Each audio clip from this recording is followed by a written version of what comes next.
Hello and welcome back to my vlog. Part 27, The Creative Process in the Individual by Troward, Chapter 11, Ourselves in the Divine Offering, Part 4. Two more parts after today. In the concluding chapters of my Edinburgh lectures on mental science, I have outlined the way in which the soul or mind operates on the physical instrument of its expression, and it resolves itself into this: that the mental action inaugurates a series of vibrations in the etheric body which, in their turn, induce corresponding grosser vibrations in the molecular substance until finally mechanical action is produced on the outside. Now, transferring this idea to nature as a whole, we shall see that if our mental action is to affect it in any way, it can only be by the response of something at the back of material substance analogous to mind in ourselves.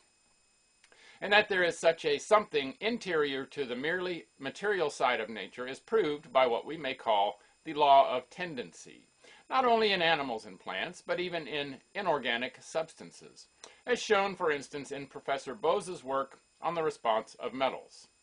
The universal presence of this law of tendency therefore indicates the working of some non-material and, so to say, semi-intelligent power in the material world. A power which works perfectly accurately on its own lines, so far as it goes, that is to say, in a generic manner,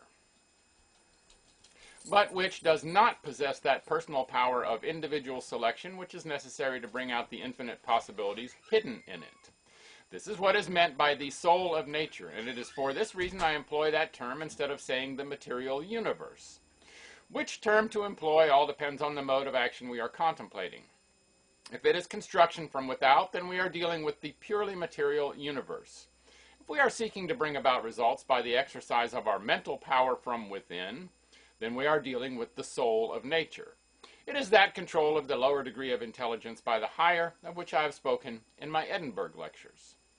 If we realize what I have endeavored to make clear in the earlier portion of this book, that the whole creation is produced by the operation of the divine will upon the soul of nature, it will be evident that we can set no limits to the potencies hidden in the latter and capable of being brought out by the operation of the personal factor upon it. Therefore, granted a sufficiently powerful concentration of will, whether by an individual or a group of individuals, we can well imagine the production of stupendous effects by this agency, and in this way I would explain the statements made in Scripture regarding the marvelous powers to be exercised by the Antichrist, whether personal or collective. They are psychic powers, the power of the soul of man over the soul of nature. But the soul of nature is quite impersonal, and therefore the moral quality of this action depends entirely on the human operator. This is the point of the Master's teaching regarding the destruction of the fig tree, and it is on this account he adds the warning as to the necessity for clearing our heart of any injurious feeling against others whenever we attempt to make use of this power. Mark chapter 11, verse 20 to 26. According to his teaching, then, this power of controlling the soul of nature by the addition of our own personal factor, however little we may be able to recognize it as yet, actually exists. Its employment depends on our perception of the inner principles common to both, and it is for this reason the ancient wisdom was summed up in the aphorism, "Know thyself." No doubt it is a wonderful knowledge, but on analysis it will be found to be perfectly natural. It is the knowledge of the cryptic forces of nature. Now it is remarkable that this ancient maxim inscribed over the portals of the Temple of Delphi is not to be found in the Bible. The Bible maxim is not "know thyself," but "know the Lord." The great subject of knowledge is not ourself, but the Lord, and herein is the great difference between the two teachings. The one is limited by human personality, the other is based on the infinitude of the divine personality, and because of this, it includes human personality with all its powers over the soul of nature. It is a case of the greater including the less, and so the whole teaching of Scripture is directed to bringing us into the recognition of that divine personality which is the great original, in whose image and likeness we are made. In proportion as we grow into the recognition of this, our own personality will explain, and the creative power of our thought will cease to work invertedly until at last it will work only on the same principles of life, love, and liberty as the divine mind, and so all evil will disappear from our world. We shall not, as some systems teach, be absorbed into deity to the extinction of our individual consciousness, but on the contrary, our individual consciousness will continually expand, which is what St. Paul means when he speaks of our increasing with the increase of God. The continual expanding of the divine element within us. But this can only take place by our recognition of ourselves as receivers of this divine element. It is receiving into ourselves of the divine personality, a result not to be reached through human reasoning. We reason from premises which we have assumed, and the conclusion is already involved in the premises and can never extend beyond them. But we can only select our premises from among things that we know by experience, whether mental or physical, and accordingly, our reasoning is always merely a new placing of the old things. But the receiving of the divine personality into ourselves is an entirely new thing, and so cannot be reached by reasoning from old things.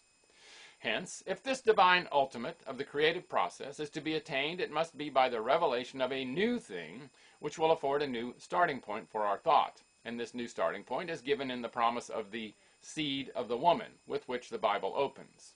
Thenceforward, this promise became the central germinating thought of those who based themselves upon it, thus constituting them a special race, until at last, when the necessary conditions had matured, the promised seed appeared in him, of whom it is written that he is the express image of God's person.